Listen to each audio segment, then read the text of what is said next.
Now, in terms of framing, let's talk about different ratios, and that's quite important. Now, my favorite ratio is 21 by 9 or wider. So if I'm able to create, a really wide framing, I'll do it because I think it just looks superb, and the wider you go, the better, to be honest. But I usually don't go wider than 21 by 9 because it's really difficult to fit it anywhere. But the 23 by 9 looks superb because it's just very cinematic, very narrow, and you can create some sensational layout in terms of composition. This is fantastic for horizontal shots, for landscape. It's very vast, and you can create some really cool renders or images in this ratio. Then it's 16 by 9, which is kind of a standard, wide format. In my opinion, it's very common in photography. Although I see a lot of photographs or images being created in 4 by 3, which I don't really like this ratio at all. I don't use it at all. I used it some time ago and I don't like it. It's too narrow. So I'm sticking to 16 by 9. This one is, superb, and there's enough of height and width to be able to create some really cool renders. I use this one usually for standalone models like here, okay, like some truck, some gun, maybe some kind of like gates, whatever. So this one is for environments and for some kind of larger scenes.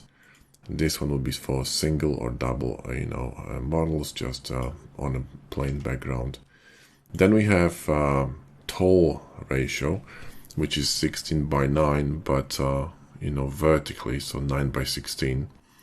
And this one is very difficult because usually it's very tough to find something that vertical, but could be useful for shooting people or rendering some, like cyborgs, whatever, or some cityscape, with really tall buildings, etc., Because remember that the choice of framing will emphasize certain things. So in this case, we're emphasizing verticality. Right, in this case, we're emphasizing horizontality, okay? So the horizontal span of the whole scene. You can just show a vast, sort of a much more wide area. Here, you're focusing on the verticality of the shot, right?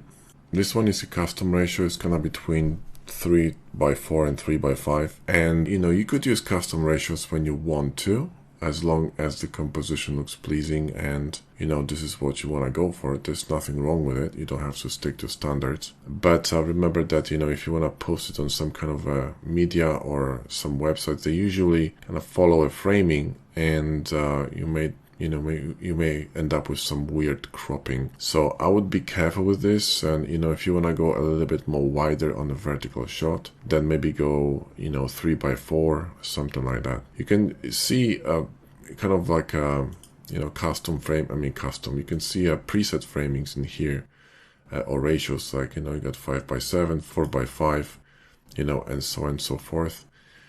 So you could just customize it to your needs. Now, the last one I'm going to talk about is squared framing, which is basically 1 by 1, and I really don't like it. I use it extremely rarely, okay?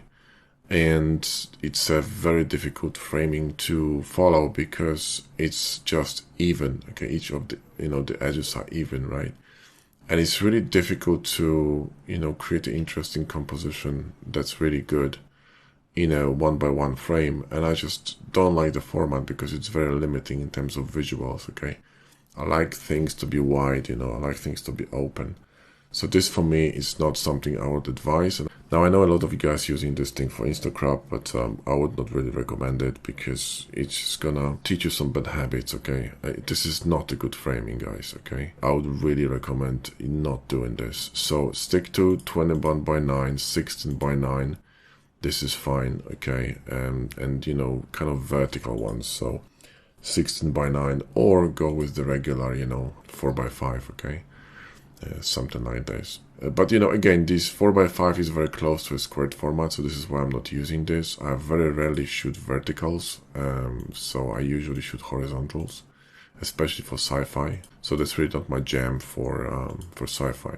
But for photography, it works very well. So if you, for example, framing some robots, if I have a choice and I have an option to go 21 by 9, I'll do it because look how wide this looks, how appealing that looks. It's so much space.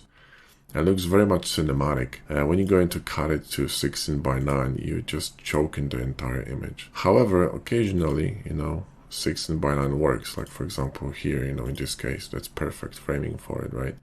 Because you're presenting the models, you got some logo, and you're good to go. This wouldn't work with, 21 by 9 unless you had some other elements here that would contribute to this entire, composition. Other than that, 16 by 9 is cool. So to sum it up, I'm rendering mostly in 16 by 9 or 21 by 9.